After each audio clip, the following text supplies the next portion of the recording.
샬롬 류 선생의 구속사 천국열차 유도수 목사님의 신구약 성경 파노라마를 낭독하는 시간입니다. 지금은 요한복음 파노라마 6장 28절에서 51절까지입니다. 내가 곧 생명의 떡이로라. 첫째 단원 28절에서 40절 보내신 자를 믿는 것이 하나님의 일. 둘째 단원 41절에서 51절 먹으면 영생하는 신령한 만나. 본문단은 오병이어의 표적을 행하신 후에 말씀하신 강론인데 본문단 28절에서 51절까지는 세 번의 강론 중 첫째와 둘째 강론입니다.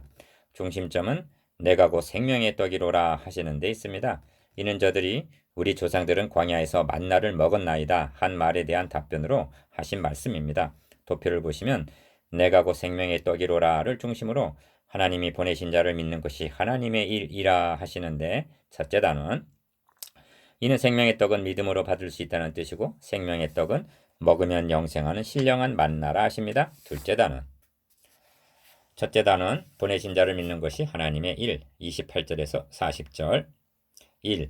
저희가 묻되 우리가 어떻게 하여야 하나님의 일을 하오리까 합니다. 28절 이는 썩는 양식을 위하여 일하지 말고 영생하도록 있는 양식을 위하여 하라 하신 27절 주님의 말씀에 대한 질문입니다. 부자 청년도 선한 선생이여 내가 무엇을 하여야 영생을 얻으리까 하고 물었습니다.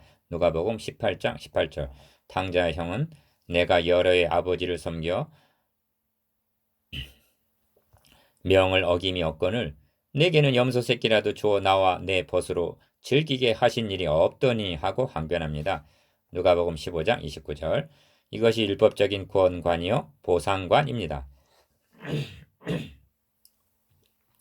그런데 저들의 말을 문맥적으로 보면 우리가 무엇을 하여야 영생하도록 있는 양식을 얻어먹을 수가 있느냐 좀 더 직접적으로 무슨 일을 해야 오늘도 오병이어를 얻어먹을 수가 있습니까 하는 뜻입니다. 기억 예수께서 대답하여 가라사대 하나님의 보내신 자를 믿는 것이 하나님의 일이니라 하십니다. 29절 저들은 무엇을 행해야라고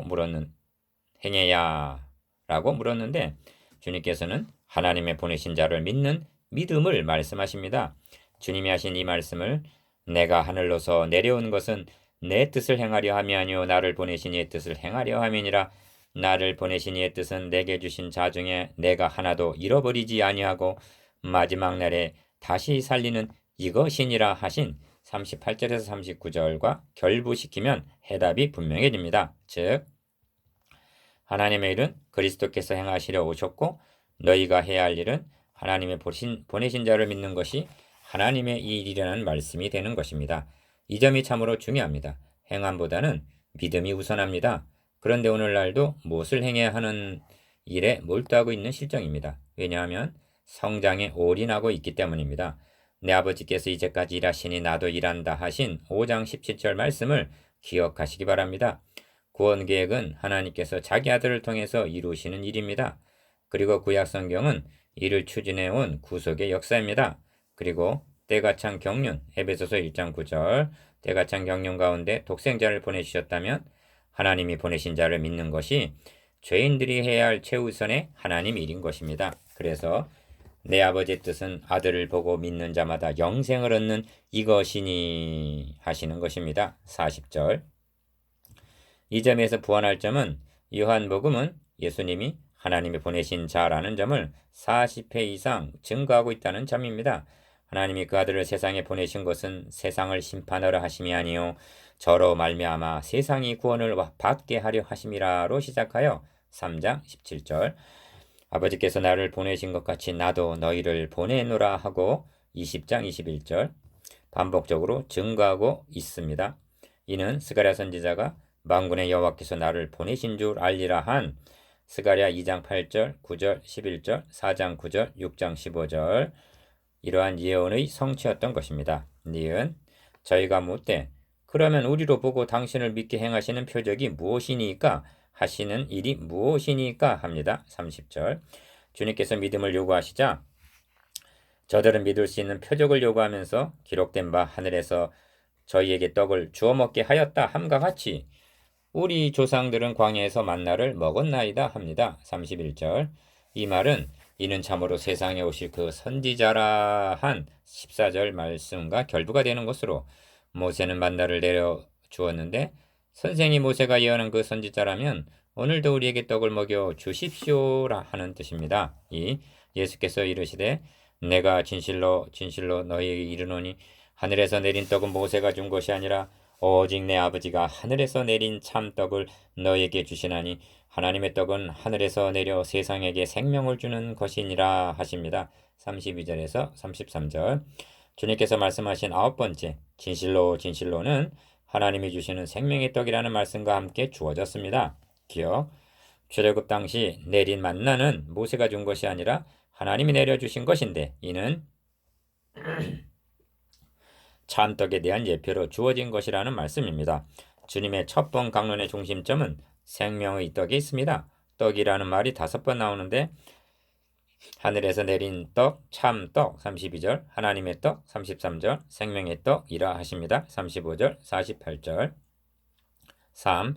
저희가 가로되 주여 이 떡을 항상 우리에게 주소서 합니다. 34절.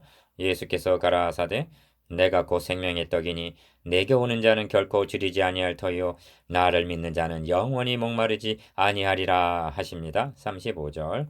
요한복음에는 나는 뭐뭐이다 하시는 자기 선언이 7번 등장하는데 그 중에서 내가 생명의 떡이다 하시는 것이 첫 번 선언입니다. 여기에 6장의 핵심이 있습니다. 주님께서 하신 긴 강론은 나는 하늘에서 내려온 생명의 떡이다. 이 떡을 먹으면 영생한다는 한 말씀을 하기 위한 것인데 저들이 깨닫지를 못하므로 반복적으로 하시게 된 것입니다. 기억 35절 안에는 두 가지 요점이 있는데 첫째는 내가 곧 생명의 떡이라는 선언이고 둘째는 내게 오는 자 곧 나를 믿는 자라는 말씀입니다. 생명의 떡은 믿음으로 받는다는 말씀입니다. 믿음은 마치 주시는 선물을 받는 손과 같은 것입니다. 나를 믿는 자는 결코 줄이지 아니하고 영원히 목마르지 아니하리라 하십니다. 그럼에도 불구하고 너희는 나를 보고도 믿지 아니하는도다 하고 36절 저들의 불신앙을 단식합니다. 너희는 그러나 주님은 이내 아버지께서 내게 주시는 자는 다 내게로 올 것이요 내게 오는 자는 내가 결코 내어 쫓지 아니하리라 하십니다. 37절 여기 하나님의 주권과 인간의 책임이 함께 나타나고 있는데 내게 주시는 자라 함은 37절 39절 17장 6절 9절 하나님의 주권을 나타내고 내게 오는 자라 함은 35절 37절 44절 45절 인간의 책임을 의미합니다. 이처럼 요한복음에는 하나님의 주권을 내세우는 말씀이 빈번히 나타납니다. 어떤 경우에 나타나는지 주목해 보시기 바랍니다. 인간이 강팍할 때입니다. 선을 행하다가 강팍한 인간의 책임만을 생각한다면 실망하게 됩니다. 그러나 구원 계획은 하나님의 주권적인 행사이기에 소망이 있는 것입니다. 이런 뜻입니다. 내가 믿지 않는다고 하나님의 미쁘심을 패할 수가 있다고 생각하느냐? 사람은 다 거짓되되 하나님은 참되시다 할지어다. 로마서 3장 4절 즉 기어코 이루시고야 만다는 말씀입니다. 그래서 내게 주시는 자는 다 내게로 올 것이요 내게 오는 자는 내가 결코 내어 쫓지 아니하리라 37절 하나도 잃어버리지 아니하리라 하고 39절 보장을 하시는 것입니다. 디귿 내가 하늘로서 내려온 것은 내 뜻을 행하려 함이 아니요 나를 보내신 이의 뜻을 행하려 함이니라. 나를 보내신 이의 뜻은 내게 주신 자 중에 내가 하나도 잃어버리지 아니하고 마지막 날에 다시 살리는 이것이니라 하십니다. 38절에서 39절 이 점에서 또 주목해야 할 점은 마지막 날이라는 말씀입니다. 이 점이 4번이나 39절, 40절, 44절, 54절 강조되어 있는데 내 아버지 뜻은 아들을 보고 믿는 자마다 영생을 얻는 이것이니 마지막 날에 내가 이를 다시 살리리라 하고 40절 마지막이 다르다 하고 말씀하십니다. 로마서 6장 22절, 23절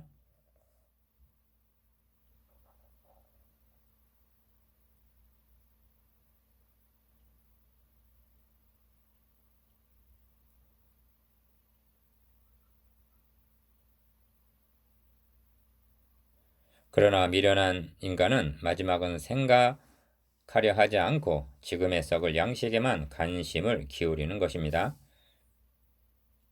둘째 단원 41절에서 51절 먹으면 영생하는 신령한 만나 4.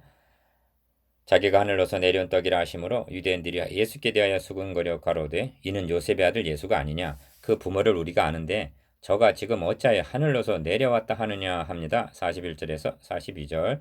둘째 단원 41절에서 51절은 주님의 두 번째 강론인데 말씀하시게 된 동기는 저들이 그 부모를 우리가 아는데 어찌하여 하늘로서 내려왔다 하느냐 하고 수군거렸기 때문입니다. 이는 예수 그리스도가 누구신가 하는 정체성에 대한 의혹입니다. 기억. 주님의 강론에서 강조되어 있는 핵심적인 단어가 몇 개 있는데 첫째가 하늘에서 내려왔다는 말씀인데 8번이나 강조되어 있습니다. 가. 하늘에서 내린 떡은 모세가 준 것이 아니라 오직 내 아버지가 하늘에서 내린 참떡을 주는 것이니라. 32절. 나. 하나님의 떡은 하늘에서 내려 세상에게 생명을 주는 것이니라. 33절. 다.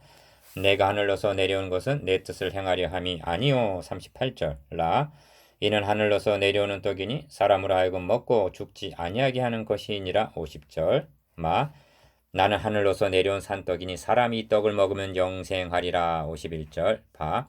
이것은 하늘로서 내려온 떡이니 조상들이 먹고도 죽은 그것과 같이 아니하여 이 떡을 먹는 자는 영원히 살리라 하십니다. 58절. 4. 3장 13절에서도 하늘에서 내려온 자 곧 인자 외에는 하늘에 올라간 자가 없느니라 하시고 13장 3절에서도 자기가 하나님께로부터 오셨다가 하나님께로 돌아가실 것을 하시고 하십니다. 그래도 예수님께서 하늘로서 내려오신 분이라는 점을 믿을 수 없다는 것입니까? 예수 그리스도는 석가모니 마호멧 소크라테스 공자처럼 땅에 난 분이 아니십니다. 그 사람이 말하는 것처럼 말한 사람은 이때까지 없었습니다. 7장 46절. 제가 이처럼 하늘로서 내려왔다는 점을 강조하는 이유는 이를 부인하는 자들이 현대교회 내에도 늘어나고 있기 때문입니다. 그러므로 예수님은 진실로 하늘로서 오신 하나님의 독생자이시든가 아니면 유대인들이 말한 미친 사람이거나 둘 중에 하나이지 일반적인 개념으로 말하는 성현 중에 한 분이 결코 아니십니다. 예수 그리스도는 진실로 하늘에서 내려온 생명의 떡이십니다. 니은 둘째가 떡이라는 말인데 무려 13번이나 강조되어 있습니다. 32절, 33절, 34절, 35절, 41절, 48절, 50절, 51절, 58절. 어찌하여 자신을 떡이라 하시는가? 첫째는 모세 때 내린 만나와 대비하기 위해서요. 둘째는 저들이 물질적인 떡만을 요구하고 있기 때문입니다. 디귿. 그러므로 셋째가 영생 또는 생명을 얻는다는 말씀인데 12번 이상 등장합니다. 27절, 33절, 35절, 40절, 47절, 48절, 51절, 53절, 54절, 63절, 68절. 이는 하늘로서 내려오는 떡이니 사람으로 하여금 먹고 죽지 아니하게 하는 것이니라. 50절. 사람이 떡을 먹으면 영생하리라 하십니다. 51절. 이처럼 여러 번 강조하는 것은 중요하기 때문이요. 듣는 것이 둔하기 때문이요. 믿지 않기 때문이요. 무엇보다 진실한 말씀이기 때문입니다.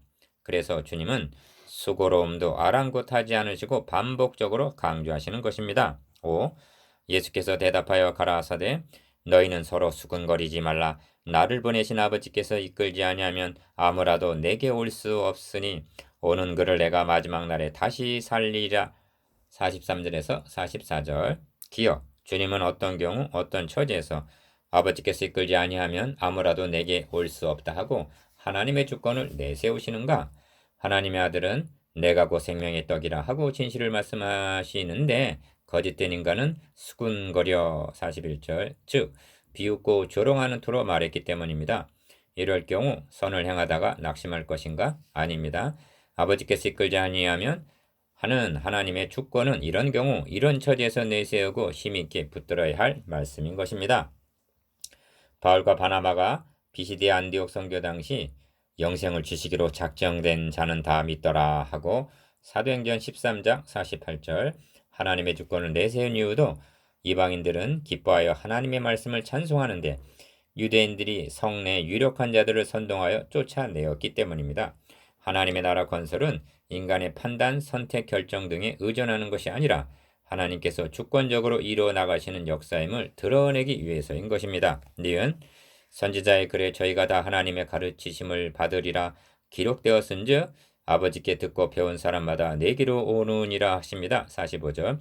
여기 균형과 조화가 있습니다. 가. 나를 보내신 아버지께서 이끌지 아니하면 아무라도 내게 올 수 없으니 하신 것은 44절. 하나님의 주권을 내세우는 말씀인데 그러면 인간은 수수방관해도 된단 말인가? 나 아버지께 듣고 배운 사람마다 내게로 오느니라 하십니다. 45절. 이는 하나님 이끄시는 방도를 말씀함인데 곧 인간의 역할을 가리킵니다. 듣고 배우기 위해서는 말씀하고 가르치는 자가 있어야 하는 것입니다. 그래서 이는 아버지를 본 자가 있다는 것이 아니라 오직 하나님에게서 온 자만이 아버지를 보았느니라. 46절. 즉 하나님을 보았기 때문이 아니라 듣고 배움으로 주님께로 오게 된다는 말씀입니다. 6. 진실로 너에게 이르노니 믿는 자는 영생을 가졌나니 내가 곧 생명의 떡이로라. 47절에서 48절. 요한복음을 통한 주님의 10번째 진실로는 믿는 자는 영생을 가졌다는 말씀과 함께 주어졌습니다. 기억. 너희 조상들은 광야에서 만나를 먹었어도 죽었거니와 이는 하늘에서 내려오는 떡이니 사람을 알고 먹고 죽지 아니하게 하는 것이니라. 나는 하늘로서 내려온 산떡이니 사람이 이 떡을 먹으면 영생하리라. 나의 줄 떡은 곧 세상의 생명을 위한 내 살이로라 하시니라. 49절에서 51절. 이 말씀 속에는 육적 출애굽과 영적 출애굽, 육적인 만나와 신령한 만나, 먹었어도 죽은 자와 먹으면 영생하는 것이 대조되어 있습니다. 성부 하나님께서도 백성들에게 먹을 것을 원대로 주시고 남게 하신 때가 있으셨습니다. 보행자만 60만 명이나 되는 큰 무리들에게 광야 40년 동안 매일같이 만나를 내려 주셨던 것입니다. 이 점에서 상기할 점은 내 아버지께서 이제까지 일하시니 나도 일한다 하신 말씀입니다. 5장 17절. 하나님은 이스라엘이라는 한 민족을 출애굽시키는 일을 하고 계시는 것이 아닙니다. 그러므로 출애굽이 영적 출애굽에 대한 예표였듯이 만나를 내려주심도 참 만나에 대한 예표라는 말씀입니다. 육적 출애굽 때 내린 만나는 육적 필요를 채워주었을 뿐이라는 것입니다. 어찌하여 나의 줄떡은 내 살이로라 하시는가? 말씀 화육이 되셨기. 말씀은 곧 화육. 육체가 되었다는 거죠. 되셨기 때문입니다. 그래서 이것은 하늘로서 내려온 떡이니 조상들이 먹고도 죽은 그것과 같이 아니하여 이 떡을 먹는 자는 영원히 살리라 하시는 것입니다. 58절. 주님이 하시는 일에 진전이 있습니다. 가. 먼저는 오병이어로 표적을 보여주셨고 나. 다음은 영생하도록 있는 양식을 위해서 일하라 하시고 다. 하나님의 보내신 자를 믿는 것이 하나님의 일이라 하시더니 라. 내가 곧 생명의 떡이라 하십니다. 마.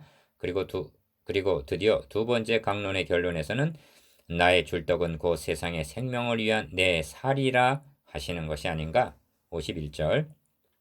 주님은 나누어 줄 떡을 가지고 오신 것이 아니라 주님 자신이 생명의 떡이라는 말씀입니다. 가버나움에서 행하신 이 설교야말로 주님께서 행하신 가장 핵심적인 설교였는데 결과는 제자 중에 많이 물러가고 다시 그와 함께 다니지 아니하더라에 이르게 됩니다. 66절. 얼마나 답답하고 안타까운 일인가? 묵상해 봅시다. 1. 죄인된 인간이 해야 할 우선적인 하나님의 일에 대해서 2. 하늘에서 내려온 떡에 대해서 3. 모세의 만나와 신령한 만나에 대해서 4. 하나님의 주권을 앞세우는 경우에 대해서